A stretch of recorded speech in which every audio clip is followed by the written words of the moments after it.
আজ আবারও একটা নতুন হ্যান্ডমেড জুয়েলারি।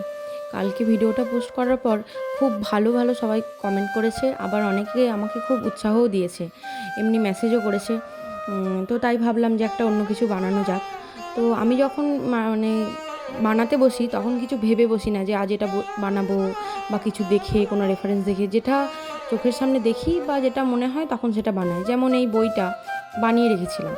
বানিয়ে রাখার পরে হঠাৎ মনে হলো যে আগেরটা তো গোল রাউন্ডের ওপর করেছি, তো এবার একটা কিছু এরকম স্কোয়ার মতো করা যাক। তো এরকম করলাম। আর আমাদের ছাদে ছিল একটা এরকম ছোট বোগেনভেলিয়ার গাছ, যেটাকে মানে আমরা কাগজ ফুল বলে থাকি।